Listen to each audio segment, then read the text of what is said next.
श्री स्वामी समर्थ. आज आपण गायीची कथा पाहणार आहोत, तर तुम्ही सर्वांनी ही कथा पूर्ण पाहावी अशी माझी नम्र विनंती.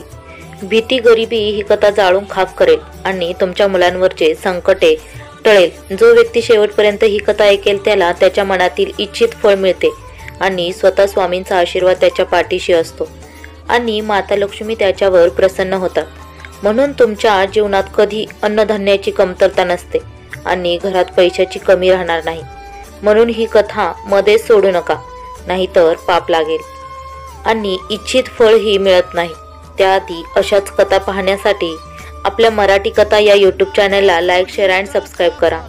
चला तर आपण या कथेला सुरुवात करूया. एका गायीने सांगितले की माणूस आपले नशीब बदलू शकतो. मित्रांनो, आजची ही कथा हा प्रसंग खूप प्रेरणादायक आणि ज्ञानवर्धक आहे. मित्रांनो, प्राचीन काळातील गोष्ट आहे. एका नगरात एक अद्भुत आणि दिव्य गाय राहत होती. त्या गायीला नैतिक शास्त्रांचे उत्तम ज्ञान होते. नगरातील सर्व लोक त्या गायीची सेवा करत असत. एके दिवशी नगरातील एक कुत्रा त्या गायीजवळ येतो आणि म्हणतो, हे गाय माता, नगरातील सर्व लोक तुझी पूजा सेवा करतात, तुला चांगले चांगले अन्न देतात, पण मला कोणीही प्रेम करत नाही. सगळेजण मला दगड मारून हकलून देतात. मी माझे नशीब बदलू शकतो आणि इच्छितो आणि गाय बनू शकतो. सांगा, मी माझे नशीब कसे बदलू शकतो? कारण मला माहिती आहे की तुला सर्व गोष्टींचे ज्ञान आहे, म्हणून तू मला सांगू शकतेस. तेव्हा गाय म्हणते, या विषयावर मी तुला एक गोष्ट सांगते. या गोष्टीतून तुला समजेल की कोणी आपले नशीब कसे बदलू शकतो आणि ते कसे शक्य आहे. मित्रांनो, गाय आपली गोष्ट सुरू करते.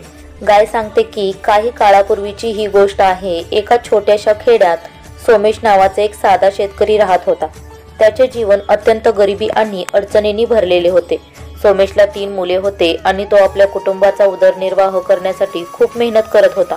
काही काळानंतर त्यांच्या पत्नीने पुन्हा गर्भधारणा केली आणि काही महिन्यांनी तिने 4थ्या मुलाला जन्म दिला. 4थ्या मुलाच्या जन्मामुळे सोमेश आनंदाने उंच बळून गेला. सोमेशला वाटत होते की त्यांचे 4ही मुले मोठे होऊन कमवू लागले की त्यांचे जीवन आणि म्हातारपण सुखमय आणि आरामदायक होईल. या नवीन आनंदामुळे सोमेश आणि त्यांची पत्नी अत्यंत आनंदी होते.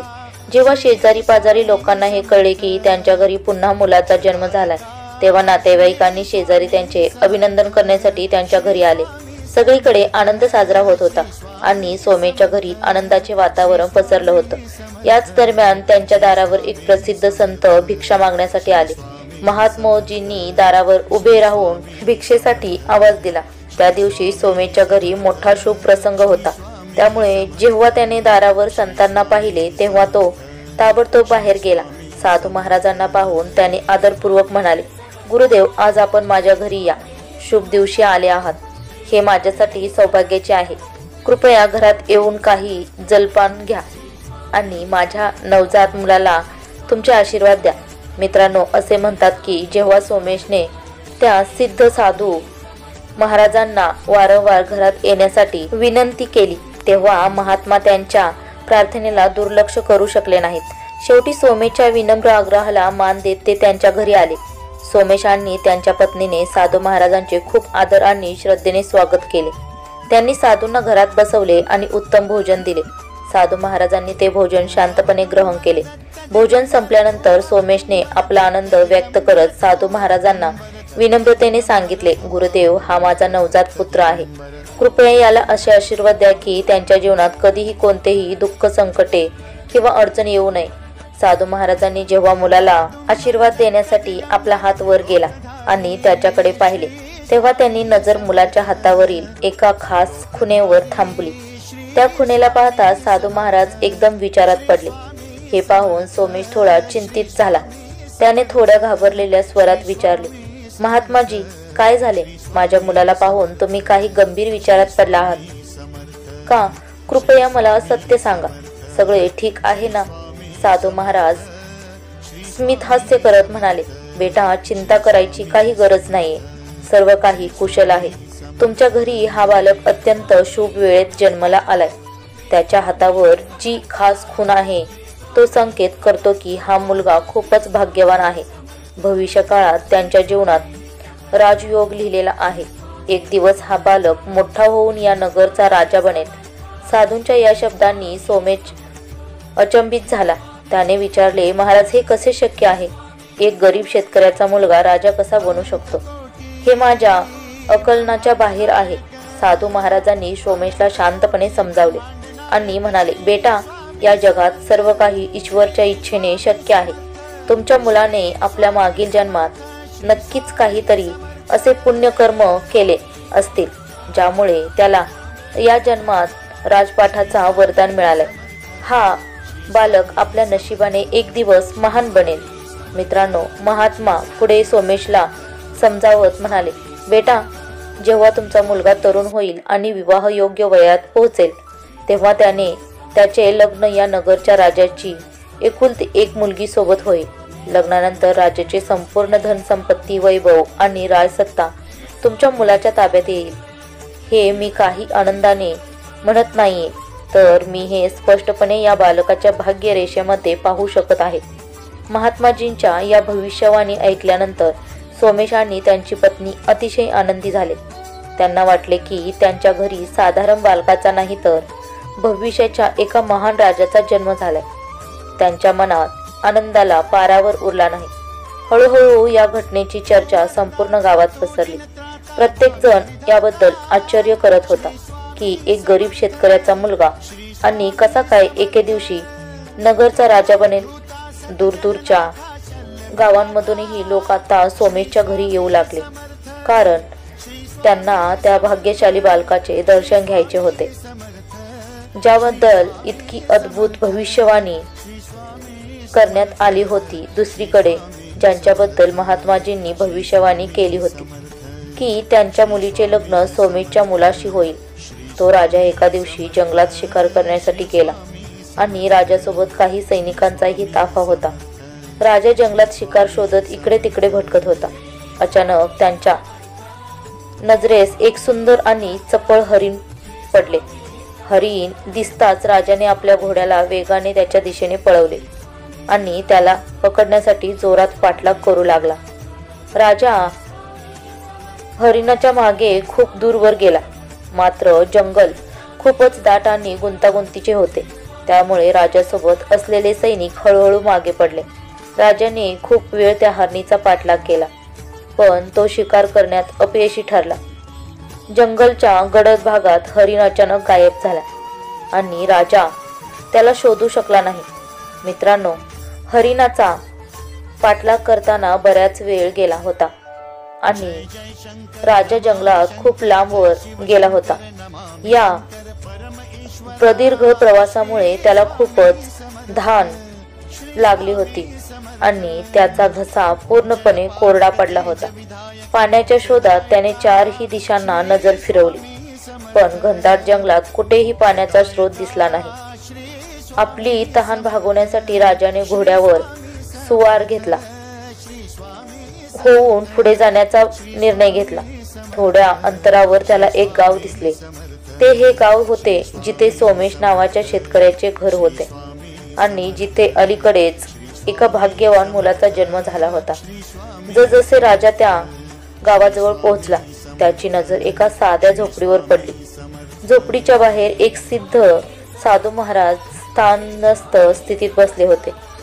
राजा घोड्यावरून उतरला आणि साधू महाराजांना आदरपूर्वक प्रणाम केला. प्रणाम केल्यानंतर राजाने नम्र स्वरात म्हटले, महात्मांजी, मला खूप तहान लागली आहे. जर आपण मला थोडेसे पाणी पाजले तर आपले खूप उपकार होतील. साधू महाराजांनी राजाकडे पाहत मिळासे केले आणि म्हणाले, राजन, आपण थोडा वेळ थांबा, मी आपल्यासाठी लगेच पाणी आणतो. आणि असे म्हणून साधू महाराज झोपडीच्या आत गेले. काही क्षणानंतर साधू महाराज आपल्या हाताने पायाने भरलेला लोटा घेऊन बाहेर आले. त्यांनी तो लोटा राजाला दिला. राजाने खूप समाधानाने ते पाणी पिले आणि आपली तहान भागवली. ताजे आणि थंड पाणी पिऊन राजाचा थकवा काही प्रमाणात दूर झाला आणि त्याने साधू महाराजांचे आभार मानले. तसेच राजा परत जाण्याची तयारी करत होता. त्याची नजर काही अंतरावर चाललेल्या लोकांच्या गर्दीकडे गेली. ते लोक आपापसात काही बोलत होते आणि ते बोलत बोलत गावाकडे जात होते. हे पाहून राजाला आश्चर्य वाटले आणि त्याने मनातच ठरवले की तू या गर्दीचे कारण नक्कीच जाणून घेईल. राजाने पाहिले की मोठ्या संख्येने लोक एका दिशेने जात होते आणि उत्साहाने एकमेकांशी बोलत होते. हे पाहून राजाला कुतूहल वाटले. त्याने साधू महाराजांना विचारले, प्रभू, हे इतके लोक एकत्र कुठे चालले आहेत? असे काय विशेष आहे जे त्यांना एकत्रित होण्यासाठी प्रेरित करत आहे? साधू महाराज शांतपणे म्हणाले, राजन, हे सर्व लोक एका शेतकऱ्याच्या घरी जात आहेत. त्या शेतकऱ्याच्या घरी नुकतेच एका नवजात मुलाचा जन्म झालाय आणि लोक त्या मुलाचे दर्शन घेण्यासाठी उत्सुक आहेत. राजाने आश्चर्याने विचारले, महात्माजी, त्या मुलात असे काय विशेष आहे की इतके लोक त्यांच्या दर्शनासाठी जात आहेत? तो बालक सामान्य नाही का? साधू महाराज स्मित हास्य करत म्हणाले, राजन, त्या मुलाच्या हातावर एक विशिष्ट निशाण आहे आणि तो निशाण हे सूचित करतो की तो भविष्यात या राजाचा राजा बनेल. हा मुलगा साधारण नाही. त्याच्या नशिबाची रेषा सांगते की त्याचे भाग्य त्याला राजगादीपर्यंत पोहोचवेल. हे ऐकून राजा आणि व्यंगपूर्ण स्वरात म्हणाला, महात्माजी, हे सर्व काल्पनाम्य आणि असत्य आहे. असे कधीच होऊ शकत नाही. या राजाचा राजा मी स्वतः आहे आणि मी कधीही एका गरीब शेतकऱ्याच्या मुलाला या राजाचा राजा होऊ देणार नाही आणि हे पूर्ण अशक्य आहे. महात्माजींनी खोल श्वास घेतला आणि राजाला समजावत म्हणाले, राजन, माणूस ना कुणाला गरीब बनवू शकतो ना कुणाला राजा. हे खेळ सर्व काही ईश्वराचे आहेत. त्यांच्या इच्छेनेच हे जग चालले. म्हणून माणूस केवळ प्रयत्न करू शकतो पण परिणाम त्याच्या हातात नसतो. मग साधू महाराजांनी राजाकडे पाहून गंभीर स्वरात म्हणाले, आणि जिथे त्या शेतकऱ्याच्या मुलाचा राजा बनण्याचा प्रश्न आहे तिथे मी तुम्हाला हे देखील सांगतो की नियतीने आधीच सर्व काही ठरवले आहे. आजपासून बरोबर 16 वर्षानंतर त्या शेतकऱ्याचा मुलगा तुमच्या मुलीशी विवाह करेल आणि लग्नानंतर तो केवळ तुमचा जावाईच होणार नाही तर या नगरचा राजा देखील बनेल. हा विधीचा नियम आहे आणि तो कोणीही बदलू शकत नाही. राजाने या गोष्टी ऐकून गंभीर भावनेने विचार केला आणि जरी साधू महाराजांच्या म्हणण्यावर विश्वास ठेवणे त्याला कठीण वाटत होते तरीही या शब्दांनी त्यांच्या मनात शंकेचे बीज नक्कीच पेरले. राजाने आश्चर्याने विचारले, कुठली मुलगी माझ्या घरी तर अजून कोणतीही संतती नाही. अशा परिस्थितीत तुमचे हे म्हणणे खरे कसे होईल? हे ऐकून साधू महाराज स्मित करत म्हणाले, राजन, चिंता करू नका. आजपासून बरोबर 1 वर्षानंतर तुमची राणी एका कन्येला जन्म देईल आणि ही कन्या पुढे जाऊन त्या गरीब शेतकऱ्याच्या मुलाची पत्नी बनेल. विवाहानंतर तो बालक या नगरचा राजा बनेल. ही ईश्वराची योजना आहे जी कोणीही बदलू शकत नाही. साधू महाराजांचे हे शब्द ऐकून राजा 2 प्रकारच्या भावनांनी भरला. एकीकडे तो खूप आनंदी झाला की त्याला संतती होईल आणि तो एका कन्येचा पिता होईल, कारण राजा आणि राणी अनेक वर्षापासून संततीची वाट पाहत होते. मुलीच्या जन्माच्या विचाराने त्याचे हृदय अपार आनंदाने भरून गेले. पण दुसरीकडे राजाच्या मनात असंतोष आणि दुःखाचे ढग दाटून आले. तो या विचाराने अस्वस्थ झाला की त्याच्या मुलीचे लग्न एका साध्या शेतकऱ्याच्या मुलाशी होईल. हा विचार त्याला केवळ चिंतेत टाकत नव्हता तर त्याला आतून क्रोधितही करत होता. त्याने मनाशी विचार केला, हे कसे शक्य आहे की एका गरीब शेतकऱ्याचा मुलगा माझ्या कुटुंबाचा भाग बनेल?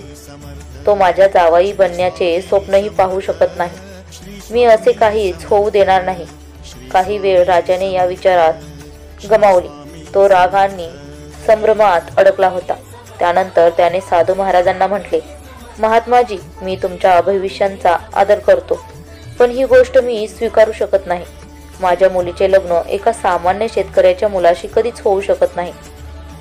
मी हे कधी होऊ देणार नाही. मला हे काही करावे लागले तरी चालेल. साधू महाराजांनी राजाची गोष्ट शांतपणे ऐकली आणि गंभीर स्वरात म्हणाले, राजन, हे तर विधीचा नियम आहे. कोणाच्या नशिबात जे लिहिले आहे ते ना बदलता येते ना मिटवता येते. ते अगदी दगडावर कोरलेल्या रेषेसारखे आहे ज्यावर कोणतेही छेडछाड होऊ शकत नाही. तुम्ही कितीही प्रयत्न केला तरी जे होणार आहे ते होणारच. साधू महाराजांचे हे शब्द राजांच्या मनात घुमू लागले. तो संभ्रमित आणि चिंतेत पडला, कारण त्याला ते हे कळाले नव्हते की या भविष्यवाणीचा तो सामना कसा करेल. मित्रांनो, राजाला त्याच्या सामर्थ्याचा आणि अधिकाराचा खूप अहंकार होता. राजाने साधू महाराजांच्या बोलण्याकडे दुर्लक्ष करत कठोर स्वरात म्हटले, महात्माजी, काही झाले तरी मी माझ्या मुलाचे लग्न या सामान्य शेतकऱ्याच्या मुलाशी कधीच होऊ देणार नाही. आणि जे विधाते त्याने लिहिले आहे त्या मागच्या भाग्याचा प्रश्न आहे, तर मी ते भाग्य बदलून दाखवेन. माझ्या निर्णयासमोर कोणती भविष्यवाणी टिकू शकत नाही. साधू महाराजांनी राजाचे शब्द ऐकून हलक्या स्मितासह उत्तर दिले, राजन, तुम्ही इथे आहात आणि मीही इथे आहे. वेळ येऊ द्या, मग दिसेल की भाग्याची ताकद किती आहे आणि तुमची हट्टाग्रह किती प्रभाव पाडते. म्हणून हे तर वेळच सांगेल की कोणावर कोण भारी पडते. राजाने साधू महाराजांच्या बोलण्याला सामोरे जात म्हटले, ठीक आहे महात्माजी, वेळ येऊ द्या, मी पाहीन काय ते. एवढे बोलून राजाने साधू महाराजांना प्रणाम केले आणि आपल्या घोड्यावर बसला आणि महालाकडे परतला. महालात पोहोचूनही राजाचे मन शांत झाले नाही. तो गहन चिंतेत बुडाला होता आणि विचार करत होता, मी असे काय करू ज्यामुळे ही समस्या सुटेल. असा उपाय असावा की सापही मरो आणि लाठीही लुटू नये. माझ्या मुलीचे लग्न त्या गरीब शेतकऱ्याच्या मुलाशी होऊ नये. पण हे सगळे शांतपणे आणि कुठलाही वाद न होता व्हायला हवे. राजाचे डोकं पूर्ण रात्र याच विचारात गुंतलेले होते. त्याने विचार केला, योजना अशी असावी की ज्यामुळे सर्वांचे लक्ष चुकवता येईल आणि समस्या कायमस्वरूपी सोडवता येईल. बऱ्याच वेळ विचार केल्यानंतर राजाला एक युक्ती सुचली. त्याने दुसऱ्या दिवशी साधूचा वेश धारण केला आणि त्या गावाकडे निघाला जिथे सोमेश नावाचा शेतकरी राहत होता. राजाने आपला वेश असा बदलला की कोणालाही तो ओळखता येणार नाही. गावात पोहोचल्यानंतर त्याने अनेक लोकांना विचारले, भाऊ, तुम्ही मला त्या घरचा पत्ता सांगू शकता का जिथे अलीकडेच एका मुलाचा जन्म झालाय. गावकऱ्यांनी सहजपणे उत्तर दिले, महात्माजी, ते घर सोमेश नावाच्या शेतकऱ्याचे आहे. ते गावच्या पूर्व टोकाला आहे. तिथे जाऊन तुम्हाला ते घर सापडेल. राजाने गावकऱ्याचे आभार मानले आणि सोमेशच्या घराकडे निघाला. बऱ्याच शोधानंतर जेव्हा राजा सोमेशच्या घराजवळ पोहोचला तेव्हा त्याने घराबाहेर उभे राहून मोठ्याने आवाज दिला, कोणी आहे का? त्या साधूला दान देण्याची कृपा कोण करेल का? साधूचा आवाज ऐकून सोमेश लगेच बाहेर आला आणि पाहिले. त्याने साधूला पाहताच श्रद्धेने प्रणाम केला आणि विचारले, महात्माजी, मी तुमची कोणती सेवा करू शकतो?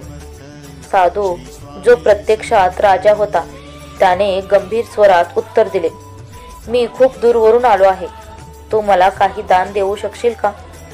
माझा प्रवास खूप लांबचा होता आणि मी खूप थकलो आहे. हे ऐकून सोमेशने उत्साहाने म्हटले, बाबा, कृपया थोडी प्रतीक्षा करा. मी लगेचच घरातून काहीतरी घेऊन येतो. पण सोमेश काही आणण्यासाठी आत जाण्यापूर्वी साधूंच्या वेशातील राजाने म्हटले, तुझ्या घराकडे पाहून मला असे जाणवत आहे की अलीकडेच येथे एखाद्या मुलाचा जन्म झालाय आणि जर मी चुकीचा नसतो तर त्या मुलाच्या उजव्या हातावर निळ्या रंगाचा एक विशेष खून असेल. पण मग सोमेश आश्चर्यचकित होत म्हणाला, हो बाबा, तुमचे म्हणणे अगदी बरोबर आहे. माझ्या चौथ्या मुलाच्या हातावर खरोखरच अशी खून आहे. हे ऐकून साधू म्हणाला, मग तू मला त्या मुलाला दाखवू शकशील का? मी त्याला पाहून काही महत्त्वाचे सांगू इच्छितो. सोमेश तात्काळ आपल्या घरात गेला आणि आपल्या नवजात मुलाला घेऊन बाहेर आला. त्याने मुलाला साधूंच्या समोर आणले. साधू, जो प्रत्यक्षात राजा होता, त्याने त्या मुलाकडे बारकाईने पाहिले आणि गंभीर स्वरात म्हटले, तुझ्या मुलाचे भविष्य खूप उज्ज्वल होऊ शकते. तो मोठा होऊन महान व्यक्ती बनू शकतो. पण यात एक मोठी अडचण आहे. हे ऐकून सोमेश चिंतेत पडला. आणि नम्रतेने त्याने विचारले, महात्माजी कृपया स्पष्ट सांगा, अडचण कशाची आहे? साधूने हळूहळू सांगितले, पहा, तू एक गरीब शेतकरी आहेस. तुझ्याकडे आधीच 3 मुले आहेत आणि हा तुझा 4था मुलगा आहे. तुझ्या आर्थिक परिस्थिती कमजोर आहे. मी पाहतोय की तू तुझ्या 3 मोठ्या मुलांना योग्य शिक्षण देऊ शकला नाहीस. ते अशिक्षित राहिले आहेत कारण तुझी उत्पन्न ही इतकी कमी आहे की तू त्यांचा शिक्षणाचा खर्च उचलू शकला नाहीस. हीच परिस्थिती तुझ्या या लहान मुलासोबत होऊ शकते. जर तू अशा संघर्षात गुंतलेला राहिलास तर तू त्याला योग्य प्रकारे सांभाळू शकणार नाहीस आणि तोही अशिक्षित आणि अनपढ राहील. सोमेशची चिंता आणखीनच वाढली. त्याने घाईघाईने विचारले, महात्माजी, याचा काय उपाय आहे? कृपया मला मार्गदर्शन करा. साधूने गंभीरतेने समजावले, जर तुला खरोखरच वाटत असेल की तुझ्या लहान मुलाचे भविष्य उज्ज्वल व्हावे आणि तो या राज्याचा राजा बनण्याचा शक्य तेथेपर्यंत पोहोचवावा, तर तुला त्याच्या शिक्षणाने संगोपनावर विशेष लक्ष द्यावे लागेल. तुला त्याला एखाद्या चांगल्या गुरुकुलात पाठवावे लागेल, जिथे त्याला उत्तम शिक्षणाने दीक्षा मिळेल. चांगल्या शिक्षणाशिवाय त्यांच्या भाग्य कधीही उज्ज्वल होऊ शकत नाही. ही जबाबदारी तुझी आहे की तू हे शक्य करून दाखव. साधूच्या बोलण्याने सोमेश गहन विचारात पडला. त्याने जाणवले की आपल्या मुलाच्या उज्ज्वल भविष्यासाठी आपल्याला नक्कीच आपल्या मर्यादांवर मात करून काही पुढे पाऊल हे उचलावे लागेल. मित्रांनो, साधू महाराजांनी गंभीरतेने सोमेशला सांगितले, पहा, मला असे वाटत नाही की तुझ्याकडे इतकी क्षमता आहे की तू आपल्या मुलाला ती शिक्षा आणि संस्कार देऊ शकशील जे त्याच्या उज्ज्वल भविष्यासाठी आवश्यक आहेत. माझा एक सल्ला आहे, तो आपला हा मुलगा काही वर्षासाठी माझ्या संरक्षणात सुपूर्त कर. मी त्याला माझ्या गुरुकुलात घेऊन जाईल, जिथे त्याला उत्तम शिक्षण आणि संस्कार मिळतील. मी त्याला फक्त ज्ञानी आणि विद्वानच नाही बनवणार, तर त्याचा असा चारित्र्य निर्माण करेल की तो भविष्यात महानतेच्या शिखरावर पोहोचेल. आणि जर तो अशिक्षित राहिला तर त्याचे भविष्य अंधारात जाण्यापासून कोणीही वाचू शकणार नाही. साधू महाराजांचे हे शब्द ऐकून सोमेश विचारात पडला. तो मनातल्या मनात विचार करू लागला, साधू महाराज जे काही सांगत आहेत ते पूर्णपणे सत्य आहे. जर माझ्या मुलाला भविष्यात या नगरचा राजा व्हायचे असेल तर त्याला शिक्षित आणि योग्य म्हणणे अत्यंत आवश्यक आहे. पण माझी गरिबी आणि अशिक्षितपणा माझ्या मुलाच्या शिक्षणात अडथळा ठरेल. त्याने ठरवले की साधू महाराजांच्या शरणात आपल्या मुलाला काही काळासाठी पाठवण्याचा विचार योग्य ठरू शकतो. आणि काही वेळानंतर सोमेशने मंद स्वरार्थ म्हटले, साधू महाराज, तुमचे म्हणणे अगदी योग्य आहे. मी मानतो की जर माझ्या मुलाला राजा व्हायचे असेल तर त्याला शिक्षित होणे आवश्यक आहे. पण यात एक समस्या आहे. माझी पत्नी आपल्या मुलाला आपल्यापासून दूर कधीच होऊ देणार नाही. ती याला काही काळासाठी आमच्यापासून वेगळे होण्यास तयार होणार नाही. साधूच्या वेशातील राजाने त्याला बोलण्याला शांतपणे ऐकले आणि सौम्य स्वरात उत्तर दिले, पहा, मी तुमच्याकडून तुमचा मुलगा कायमस्वरूपी मागत नाही. मी त्याला फक्त काही वर्षासाठी मागतोय. माझ्यासोबत नेणार आहे, जेणेकरून त्याचे भविष्य शिक्षण पूर्ण होईल. जेव्हा तो 18 वर्षाचा होईल आणि त्याचे सर्व ज्ञान आणि कौशल्य पूर्ण होतील, तेव्हा मी त्याला तुमच्याकडे परत आणून देईन. त्यानंतर तुम्ही तुमच्या मुलासोबत सुख शांतीने राहू शकता. राजाने पुढे समजावत सांगितले, हा विचार करा की या काळातील त्याग किती मोठे फळ घेऊन येईल. तुमचा मुलगा विद्वान, योग्य आणि या राज्याच्या भविष्यातील राजा बनेल. तुमच्या याचा परिणाम असा होईल ज्याची कल्पनाही तुम्ही करू शकत नाही. जर तुम्ही त्याला अशिक्षित ठेवले तर तो एक साधा जीवन जगेल. पण जर तुम्ही त्याला माझ्या देखरेखीखाली पाठवले तर तो एक असामान्य जीवन जगेल. आता हे पूर्ण तुमच्या निर्णयावर अवलंबून आहे. साधू महाराजांचे शब्द ऐकून सोमेश आणखी गहन विचारात पडला. त्याला जाणवत होते की मुलाला काही वर्षासाठी दूर पाठवणे कठीण असले तरी त्याच्या उज्ज्वल भविष्यासाठी हे पाऊल खूप गरजेचे आहे. मित्रांनो, साधूच्या वेशात असलेल्या राजाने सोमेश केलेल्या संवादाने त्याला वाटले की त्या महात्मांच्या शब्दांमध्ये खरोखरच सत्यता आहे आणि योग्य मार्गदर्शन आहे. सोमेशला अजिबात कल्पना नव्हती की साधूच्या वेशात उभा असलेला व्यक्ती दुसरा कोणी नसून स्वतःच्या नगरचा राजा आहे आणि या गोष्टीवर मागे एक वेळीच गहन योजना दडलेली आहे. सोमेश आपल्या मनात या निर्णयाबद्दल उत्सुकता आणि चिंता घेऊन आपल्या पत्नीकडे गेला आणि तो म्हणाला, भाग्यवान, आपल्या घराच्या दारात एक खूपच ज्ञानी आणि तपस्वी महात्माजी आले आहेत. त्यांनी विनंती केली आहे की आपण आपल्या या लहानशा मुलाला काही काळासाठी त्यांच्या संरक्षणात द्यावे आणि जेणेकरून ते त्यांचे शिक्षण दीक्षा घेतली आणि त्याला एक विद्वान, योग्य आणि महान व्यक्ती बनवतील. हे आपल्या मुलाच्या उज्ज्वल भविष्यासाठी एक सुवर्ण संधी असू शकते. सोमेशच्या पत्नीने त्यांच्या या शब्दांना ऐकले आणि त्वरित नकार देत म्हणाली, नाही, हे आपले मूल आहे आणि मी याला स्वतःपासून दूर करू शकत नाही. तो खूपच लहान आहे. एका आईसाठी आपल्या बाळाला स्वतःपासून वेगळे करणे अशक्य आहे. पण सोमेशने संयमाने तिला समजवण्याचा प्रयत्न केला. तो म्हणाला, भाग्यवान, हे मूल त्यांच्याकडे कायमचे जाणार नाही. महात्माजींनी वचन दिले आहे की जेव्हा तो 18 वर्षाचा होईल आणि पूर्ण शिक्षित व सक्षम बनेल तेव्हा ते त्याला आपल्याकडे परत आणून देतील. विचार कर, जर आपले मूल अशिक्षित राहिले तर त्याचे भविष्य काय असेल. पण जर त्याला चांगले शिक्षण मिळाले आणि गुरुकुलात उच्च शिक्षण घेतले तर एक दिवस तो या नगरचा राजा होऊ शकतो. आपल्या मुलाच्या उज्ज्वल भविष्यासाठी आपण इतकंही त्याग करू शकत नाही का? सोमेशच्या वारंवार समजवण्याने आणि त्याच्या शब्दामागील सत्यतेने मुले पत्नीचा हळूहळू नकार वितळू लागला. तिने एक दीर्घ श्वास घेतला आणि म्हणाली, जर हे आपल्या मुलाच्या भविष्यासाठी चांगले असेल तर मी त्याला स्वतःपासून दूर पाठवायला तयार आहे. पण माझी एक अट आहे. साधूच्या वेशात असलेल्या राजाने गंभीरपणे सांगितले, सांगा, तुमच्या अटी काय आहेत? मी त्यांना नक्कीच ऐकेन.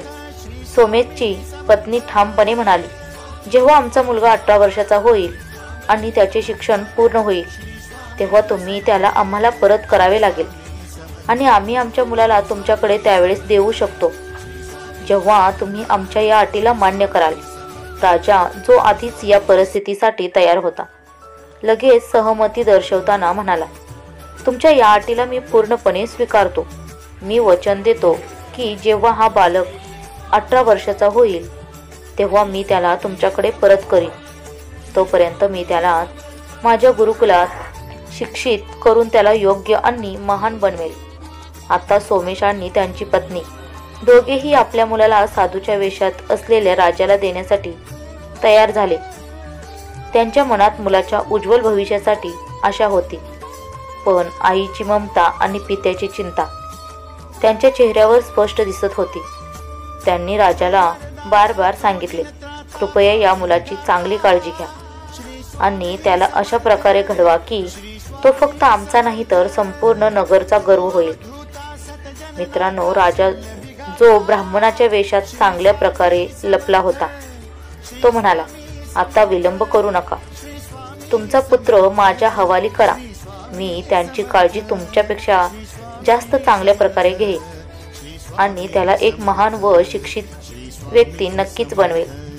सोमेशांनी त्यांच्या पत्नीने आपल्या मुलाच्या उज्ज्वल भविष्यासाठी इच्छा व्यक्त करत मनावर दगड ठेवून त्याला राजाला सोपवले आणि त्यांना अजिबात कल्पना नव्हती की ज्याला ते तपस्वी मानत होते तो खरा राजा आहे आणि या निरागस मुलासाठी त्याचे इरादे काही वेगळेच आहेत. राजा आनंदाने मुलाला घेऊन तिथून निघाला. त्याच्या चेहऱ्यावर समाधान आणि विजयाची भावना होती, कारण आज त्याची योजना पूर्णपणे यशस्वी झाली होती. तो विचार करत होता की कसे त्याने चतुराईने आपल्या योजनेला अंमलात आणले. राजा हळूहळू मुलाला घेऊन नदीच्या काठी पोहोचला. नदीच्या शांत पाण्याकडे पाहत राजा त्याच्या पुढच्या पावलांवर विचार करू लागला. त्याच्या मनात घातक विचार येऊ लागले. त्याने विचार केला, मी या मुलाचा गळा दाबून त्याला संपवतो आणि नंतर त्याला नदीत वाहून देतो. अशा प्रकारे ना तो कोणी शोधू शकेल आणि ना तो कधी माझ्या मुलीशी विवाह करू शकेल. पण जसं त्याने त्या मुलाच्या निरागस आणि निष्पाप चेहऱ्याकडे पाहिलं, त्यांच्या अंतःकरणात धडधड सुरू झाली. त्यांच्या मनात दुसरी एक आवाज उठली, आणि हे लहान निर्देश मूल तुझ्यासाठी मला काय धोका आहे आणि त्याने माझं काय वाईट केले की मी त्याची हत्या करायला हवी. तुला माहीत आहे का की या निरागस मुलाची हत्या केल्यावर तुला नरकातही जागा मिळणार नाही. राजाच्या अंतर्मनाची पुकार ऐकून त्यांच्या हातात कंप सुरू झाला.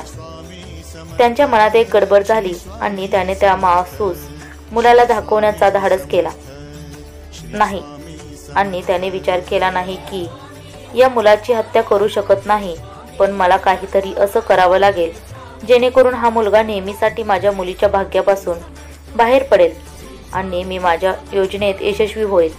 राजा ज्याच्या मनात विचार सुरू होता खूप वेळ विचार करत राहिला. अखेर त्याला एक धाडसी योजना सुचली. त्याने ठरवले की त्या मुलाला जिवंत ठेवून एका बॉक्समध्ये बंद करावं आणि त्या बॉक्सला नदीच्या वाहत्या पाण्यात सोडून द्यावं. अशा प्रकारे तो मुलाचा थेट वध करण्याचा पापापासून वाचेल आणि तरीही त्या मुलाचं जीवन संपवता येईल. मग राजा विचार करत होता, जर मी त्याला पाण्यात सोडलं तर मला दोष लागणार नाही आणि हा मुलगा माझ्या जीवनाच्या रस्त्यात अडथळा बनणार नाही. माझी मुलगी त्याच्याशी कधी विवाह करणार नाही. राजाने तातडीने एक विशेष प्रकारचा संतूक तयार केला. त्याने खात्री केली की त्या संतुकात त्या मुलाला पुरेशी हवा असेल जेणेकरून तो श्वास घेऊ शकेल आणि तो संतूक इतका मजबूत असेल की पाण्यात वाहून जाताना तो बुडणार नाही. राजा त्याच्या विचारांना प्रत्यक्षात आणण्यासाठी तयारी करत होता आणि त्या मासूम मुलाला संतुकात ठेवून त्याचं भविष्य हे नदीच्या प्रवाहावर सोडण्याचा विचार करत होता. मित्रांनो, राजा जेव्हा त्यांच्या योजनेला अंतिम रूप देत होता आणि संतूक तयार झाला होता, तेव्हा त्याने सोमेशच्या त्या मुलाला त्या मजबूत लाकडी संतुकात काळजीपूर्वक ठेवले आणि त्याने खात्रीही केली की संतुकात काही छिद्र असतील जेणेकरून मुलाला श्वास घेता येईल. त्यानंतर राजा मनाशी ठरवून शांतपणे आणि थंड्या इराद्याने त्या संतुकाला नदीच्या पाण्यात सोडून दिलं. जसा संतूक नदीच्या धारेसोबत वाहू लागला तसं राजाने एक दीर्घ श्वास घेतला आणि आपल्या महालाच्या दिशेने परत निराव्यासाठी घोड्यावर चढला. पण आता राजा अत्यंत आनंदी होता. तो आपल्या विचारात मग्न होता आणि मनाशी विचार करत होता, मी भाग्याची रेषा बदलून ठेवली आहे आणि तो मुलगा जो माझ्या भविष्याच्या दृष्टीने धोका बनू शकत होता आता समाप्त होईल. नदीच्या गाभ्यात आणि त्याच्या उचलात तो संतूक नष्ट होईल आणि त्यासोबत या मुलाचा जीवन नष्ट होईल. तेव्हा या मुलाचा अस्तित्वात नक्की संपुष्टात येईल आणि तेव्हा माझ्या मुलीच्या सोबत त्याचं लग्न होणं अशक्य नाही. हे विसरून राजा आता शांतता आणि समाधान अनुभवत होता. तो आपल्या नगरात त्याच्या कृतीवर गर्व अनुभवत परत गेला आणि दुसरीकडे सोमेशचा मासूम मुलगा तो नदीच्या धारेवर वाहत होता. तो कोणत्याही अनहोनीपासून वाचत पुढे जात होता. नदीच्या लहरी त्याला हळूहळू एका दुसऱ्या नगरच्या किनाऱ्यावर घेऊन आल्या आणि हे नगर खूप समृद्ध होते आणि तेथे एक श्रीमंत सेठ सूर्योदयापूर्वीच्या आधी गंगा स्नान करण्यासाठी येत असे. आणि त्या दिवशी जेव्हा सेठ नदीच्या किनाऱ्यावर पोहोचला आणि त्याने नदीच्या पृष्ठभागावर वाहत असलेल्या एक संतूक पाहिला. संतूक असा वाहत होता की जणू कोणीतरी तो नदीत सोडलेला असावा. सेठने उत्सुकतेने आणि आश्चर्याने संतूक आपल्याकडे ओढला आणि त्याला असं वाटलं की काहीतरी असं सामान्य गोष्ट आहे आणि जेणेकरून त्याने संतूक उघडला तेव्हा त्याच्या डोळ्यांची विस्मयकारक स्थिती झाली.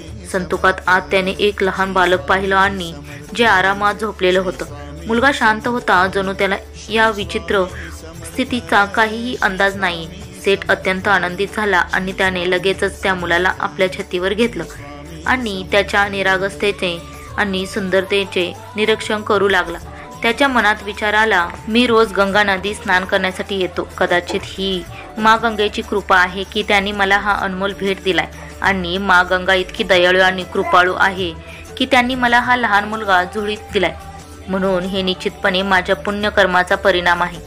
सेठने लगेच ठरवले की तो या बालकाला आपल्या कुटुंबात सामील करेल आणि त्याने ठरवले की हा मुलगा आता त्याच्या जीवनाचा अविभाज्य भाग होईल. तो त्याला घरात घेऊन जाईल आणि आता त्याला आपल्या मुलाप्रमाणे वाढवेल आणि त्याच्यावर प्रेम आणि काळजीने त्याचे पालनपोषण करेल. सेठचे हृदय श्रद्धा आणि समाधानाने भरून गेलं आणि त्याने माँ गंगाचा अनेक वेळा आभार व्यक्त केला, ज्यांनी त्यांच्या जीवनात या मुलाच्या रूपात नवीन दिशा दिली. मित्रांनो, सेठ जेव्हा या मुलाला घेऊन आपल्या घरी पोहोचला, त्याच्या पत्नीने जिज्ञासू सुरात विचारले, हा मुलगा कोणाचा आहे आणि हा तुमच्याकडे कसा आला? सेठने आपल्या पत्नीला सर्व घटनांची माहिती दिली आणि सांगितलं, भाग्यवान माँ गंगेने आपली वर्षापूर्वीची प्रार्थना ऐकली आहे आणि ते आम्हाला हा अनमोल भेट देऊन गेले आहेत. आपण बराच काळ संतासाठी आस लागून बसलो होतो आणि आज माँ गंगेच्या कृपेमुळे हा मुलगा आपल्याजवळ आलाय. आणि हे ऐकून सेठांच्या डोळ्यात श्रद्धा आणि आनंद भरून गेला. तिनेही माँ गंगेचा आभार व्यक्त केला आणि त्या मुलाला मोठ्या प्रेमाने आणि कोमलतेने आपल्या मांडीवर घेतलं. त्यानंतर सेठ आणि सेठानीने त्या मुलाला पूर्ण हृदयाने प्रेम देणे सुरू केलं. त्यांनी त्याला आपल्या मुलाप्रमाणे वाढवायला सुरुवात केली. त्याला सर्व आवश्यक सुविधा आणि शिक्षण देण्याचा प्रयत्न केला. सेठने हे सुनिश्चित केले होते की त्या मुलाला सर्वोत्तम शिक्षण मिळावे आणि जेणेकरून तो मोठा होऊन आपल्या पायावर उभा राहू शकेल आणि एक सक्षम व जबाबदार व्यक्ती बनू शकेल. सेठ आणि सेठानींचे त्यांचं नाव हे अभिनव ठेवलं आणि हे त्यांच्या नव्या जीवनाच्या सुरुवातीचं प्रतीक बनलं. याप्रमाणे सोमेच्या शेतकन्या मुलाने आता शेठ आणि शेठणीच्या घरी दिवा होऊन चमकला. वेळ गेला आणि पाहता पाहता 18 वर्ष लोटली. अभिनव आता एक हुशार आणि तेजस्वी तरुण बनला होता. त्याची बुद्धिमत्ता आणि धैर्य यामुळे तो नगरात एक आदर्श युवक नक्कीच बनला होता. एक दिवस अभिनव आपल्या मित्रांसोबत रस्त्यावरून जात होता. त्यावेळी नगरच्या राजाचा काफिल त्या रस्त्यावरून जात होता. हा तोच राजा होता ज्याने 18 वर्षापूर्वी त्या मासूम मुलाला नदीच्या हवाले करून त्याच्या जीवनाचा धोका दूर केला होता. संयोगाने त्यावेळी एक लहान मुलगा कुठून तरी धावत आलेला आणि थेट राजाच्या काफिल्याच्या समोर उभा राहिला. तो मुलगा कदाचित अनजाण होता की राजा काफिला त्याच्या जलद गतीने जात होता आणि काफिल्यातील काही कोणालाही त्या मुलाकडे लक्ष दिलं नाही. त्यावेळी अभिनवची नजर त्या मासूम मुलावर पडली. त्याने पाहिलं की काफिला झपाट्याने पुढे जात आहे आणि त्या मुलाच्या जीवनाला धोका आहे. वेळ वाया घालवून न करता अभिनव त्वरित कृतीत लागला आणि त्याने उत्साही आणि चपळतेने धावत त्या मुलाकडे धाव घेतली आणि जोरात आरडाओरडा करत काफिल्याचे लक्ष आकर्षित करण्याचा प्रयत्न केला. पण कुणालाही त्याच्या शब्दावर लक्ष दिलं नव्हतं. आणि नंतर अभिनव कोणत्याही भयाशिवाय आणि संकोच न करता त्या लहान मुलापर्यंत पोहोचला आणि त्याला आपल्या हातामध्ये उचलून घेतलं. या प्रकारे त्याने त्याच्या धैर्य आणि चपळतेने केवळ त्या मासूम मुलाचं जीवन वाचवलं तर सर्वांना आश्चर्यचकित केलं. काफिल्याचे लोक हे पाहून आश्चर्यचकित झाले की हा युवक आपल्या जीवाची पर्वा न करता त्या मुलाला कसा वाचवतोय. मित्रांनो, जसेच राजाची नजर अभिनवच्या हातावर पडली, त्याला दिसलं की त्याच्या हातावर तोच निळा निशाणा आहे आणि तो ज्याने त्याने अनेक वर्षापूर्वी पाहिलं होतं. हा निशाणा त्याला खूप चांगला आठवला, कारण तो निशाणा असलेला मुलगा त्याने एक वेळ नदीत सोडला होता आणि त्याला असा विश्वास होता की तो मुलगा आता जिवंत नाही राहिला. हे विचार करून राजा आश्चर्यचकित आणि घबराटीने भरला. हे कसं होऊ शकतो? की जो मुलगा त्याने त्याच्या समोर मृत्यूच्या हवाले केला होता तो आता पूर्णपणे स्वस्थ आणि जिवंत उभा आहे. राजाने त्वरित काफिला थांबवण्याचे आदेश दिले. त्याच्या डोळ्यात शंका आणि गूढतेचा एक हलका भाव होता. त्याने आपल्यासोबत असलेल्या सैनिकांना बोलावलं आणि सांगितलं, हा मुलगा जो काही वेळापूर्वी काफिल्याच्या जवळून गेला त्याला त्वरित पकडा आणि आमच्या जवळ आणा. मला त्याची बहादुरी सन्मानित करायची आहे. सैनिकांनी आदेशाचे पालन केले आणि काही वेळातच त्यांनी अभिनवला राजाच्या समोर उभं केलं. अभिनव हळूहळू राजाकडे आला आणि आपल्या शरीराला पूर्ण आदर आणि श्रद्धेसोबत झुकवून राजाला त्याने प्रणाम केला. राजाने त्याला पाहिले आणि मग विचारलं, बेटा तू कोण आहेस आणि तू कुठून आला आहेस? अभिनवने आपले डोके झुकून उत्तर दिलं, राजानं, मी त्या गावात राहतो जे तुमच्या राजाच्या शेजारी आहे आणि मला समजत नाही की तुम्ही मला का बोलावले. राजा पुढे म्हणाला, बेटा मी त्या शेजारीला राजाचा राजा आणि तू जो धैर्य दाखवलंयस त्यासाठी मी तुला बक्षीस देऊ इच्छितो. पण बक्षीस देण्याआधी मला काही प्रश्न विचारायचे आहेत. अभिनवने राजा चांगल्या प्रकारे ऐकून थोडं नक्की शांत होऊन उत्तर दिलं. काय विचारायचं आहे? राजा पुढे म्हणाला, तुमचं नाव कुठे, गाव कुठे आहे आणि तुमचे पालक कोण आहेत? तुमच्या हातावर हा निळा निशाणा कसा आला? अभिनवने आपले डोकं झुकवलं आणि खूप नम्रतेने उत्तर दिलं, राजानं, मी शेजारील एका लहान गावात राहतो आणि माझे वडील खूप एक श्रीमंत व्यापारी आहेत. ते या परिसरातील सर्वात मोठे सेठ आहेत. जिथेपर्यंत या निशाण्याचा संबंध तो निशाणा माझ्या हातावर लहानपणापासूनच आहे आणि मी तो एक नैसर्गिक भाग समजतो. परंतु राजानं, आपण हे सर्व का विचारत आहात? त्याचे काय कारण आहे? अभिनवच्या उत्तराने राजाच्या मनात आणखी शंका आणि आश्चर्य निर्माण केलं. कारण त्याला आता पूर्णपणे खात्री होऊन गेलेलं की हा तो मुलगा आहे ज्याला त्याने आधीच नष्ट करण्याचा विचार केला होता. राजाने हळूच सांगितलं, नाही बेटा, ही काही विशेष गोष्ट नाही, बस असंच विचार करत होतो. त्यानंतर राजा आपल्या बोलण्याचा थोडा बदल करण्यात म्हणाला, बेटा मला तुम्हाला आणखी एक प्रश्न विचारायचा आहे. मी तुमच्या पालकांना भेटू इच्छितो. तुम्ही मला तुमच्या घरी घेऊन जाऊ शकता का आणि त्यांना भेटू शकता का? अभिनवने राजाची गोष्ट ऐकली आणि त्याच्या डोळ्यात आदर आणि आनंदाची चमक दिसल्यास त्याने उत्तर दिलं, राजानं, नक्कीच, मी माझ्यासाठी खूप मनाची गोष्ट आहे आणि आपल्यासारख्या महान राजाला आमच्या घरात आमंत्रित करू. मग आपण मी तुम्हाला लवकर माझ्या पालकांना भेटू देतो. अशा प्रकारे राजाने ठरवले की तो अभिनवच्या सोबत मुन्ना सेठच्या घरी जाईल आणि जेणेकरून तो जाणू शकेन की हा तोच मुलगा आहे ज्याला त्याने अनेक वर्षापूर्वी नदीमध्ये सोडून दिलं होतं. दोघेही त्या रस्त्यावर निघाले आणि लवकरच सेठच्या घरात पोहोचले. जेव्हा सेठने राजा आपल्या घराजवळ येताना पाहिलं त्याच्या मनात जिज्ञासा उठली. त्याने विचारलं, अखेर काय कारण असू शकतं की शेजारील राजा आमच्या घरात येत आहे? हे काही सामान्य नाही. राजा जेव्हा सेठच्या घराजवळ पोहोचला तेव्हा सेठने मोठ्या आदराने राजाकडे पाहून विचारलं, महाराज, आपण कुठल्या नगरचे राजा आहात आणि आपल्याला आमच्या घरात काय येण्याची आवश्यकता आहे? राजाने सौम्य आवाजात उत्तर दिलं, सेठजी, मी तुम्हाला शेजारील राजाचा राजा आहे आणि आज मी तुम्हाला आणि तुमच्या कुटुंबाला शुभेच्छा देण्यासाठी इथं आलो आहे, असे राजा म्हणाला. सेठने थोडा चकित होऊन विचारले, कसल्या शुभेच्छा महाराज? राजा गर्वाने म्हणाला, सेठजी, तुमच्या मुलाने आज एक मोठी बहादुरी दाखवली आहे. आज त्याने आपल्या धैर्याने एका निरागस मुलाचा जीव वाचवलाय. राजाकडून आपल्या मुलाच्या बहादुरीचे कौतुक ऐकून सेठची छाती गर्वाने फुलली आणि त्याच्या डोळ्यात आनंदाचे अश्रू चमकले. त्याला खूप आनंद झाला की त्याचा मुलगा इतका धैर्यशील आहे आणि आता राजा देखील त्याच्या बहादुरीला मान देतोय. मित्रांनो, सेठ गर्वाने म्हणाला, हो महाराज, माझा मुलगा लहानपासूनच खूप धैर्यशील आणि साहसी आहे. जेव्हापासून तो आमच्या घरात आला आहे आमच्या घरात सुख, शांती आणि समृद्धी आली आहे. तो नेहमीच आम्हाला गर्व देतो. राजा हे ऐकून थोडासा चकित झाला आणि विचारले, तुम्ही म्हणाले हा तुमचा खरा मुलगा नाही, याचा काय अर्थ आहे? सेठ थोडा वेळ गप्प राहिला, नंतर हळूच म्हणाला, महाराज, आता आपल्याला काय लपवायचं? हा माझा असली मुलगा नाहीये. याला मी एक दिवस नदीच्या किनाऱ्यावर एका संतुकात तो सापडलं होतं.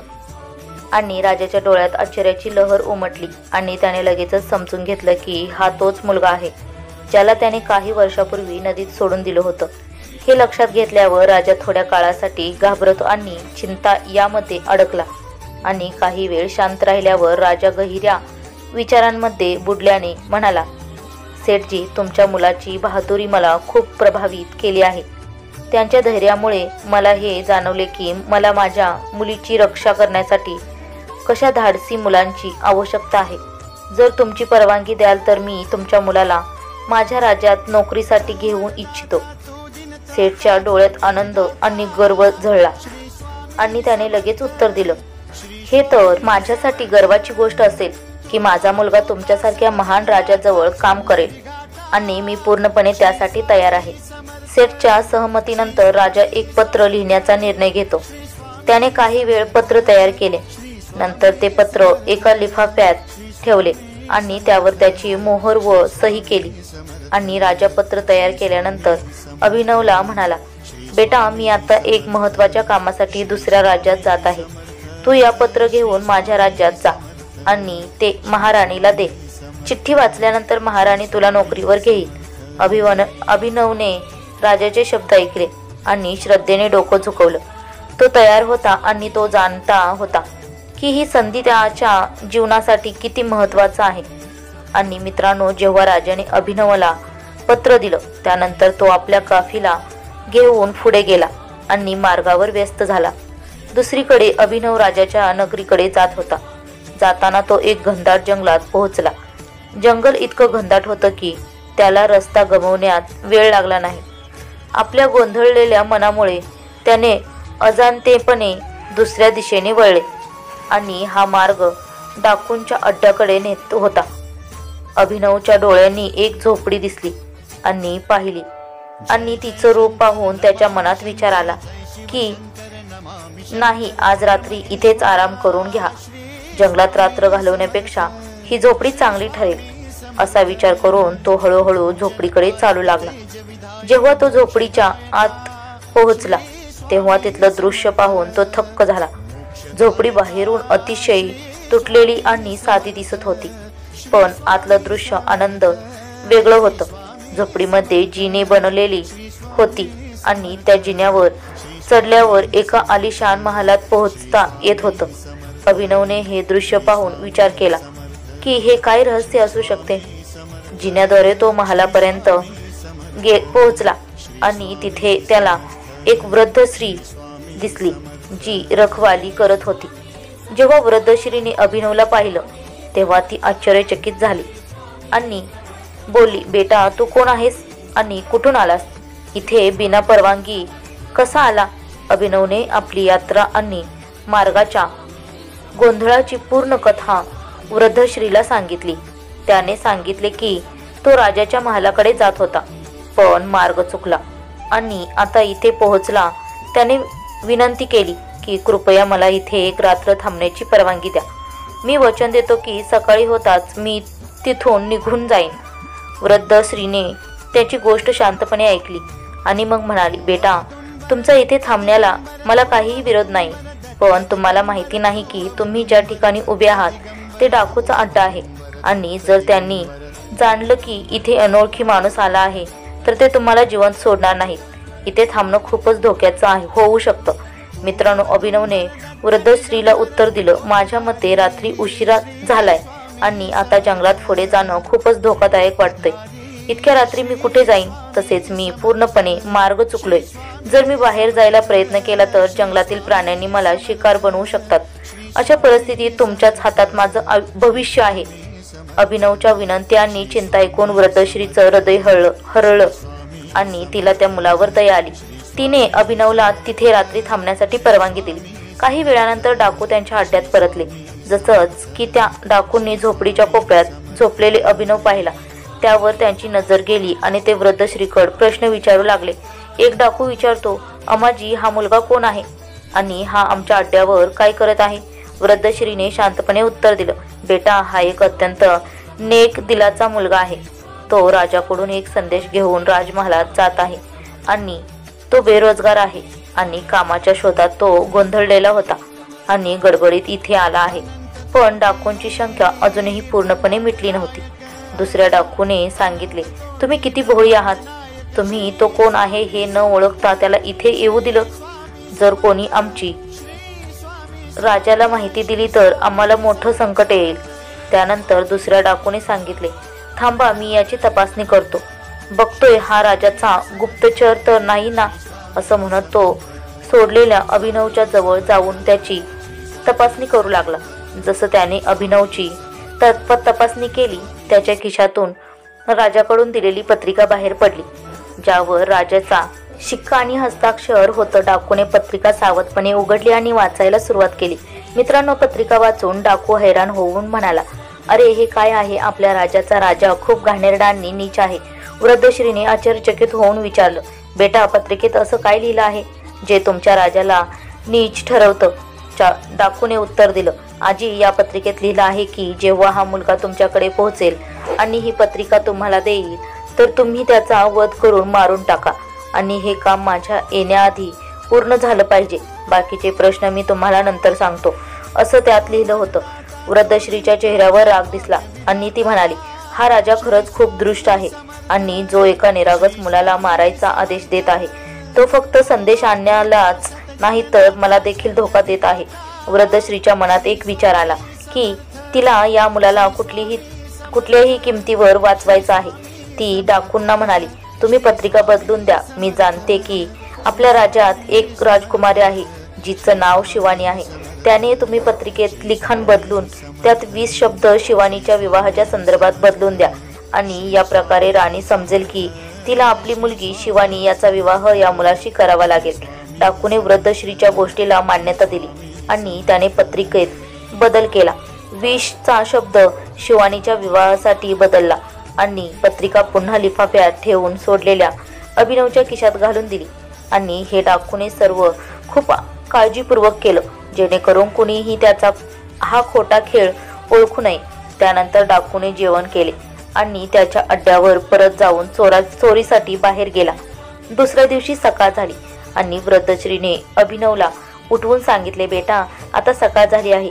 ज्या ठिकाणी देखील तुला जायचं असेल ना तेथे जा. भगवान तुझे रक्षण करो. मित्रांनो, अभिनव उठून मोठ्या श्रद्धेने वृद्ध मातेला प्रणाम केला आणि तिला मनापासून धन्यवाद दिला. त्याने मग महाराजांच्या महालाचा रस्ता विचारला जेणेकरून त्याला योग्य दिशेने जाण्यात कोणतीही अडचण येऊ नये. आणि वृद्ध मातेने अभिनवला मार्गदर्शन केलं आणि त्याला शुभेच्छा देऊन त्याच्या प्रवासाला निरोप दिला. अभिनवने तिचं बोलणं ऐकून घेतलं आणि मग आपल्या गंतव्यस्थाने जाण्यास सुरुवात केली. काही काळानंतर अभिनव राजा महालात पोहोचला आणि महाराणी समोर उभा राहिला. त्याने आपल्या हातात राजाकडून आणलेली पत्रिका ठेवली आणि सांगितलं, महाराणीजी, महाराजांनी आपल्या नावाने हा संदेश पाठवला आहे. कृपया ते वाचा आणि मला सांगू शकाल की मला पुढे काय करावं लागेल.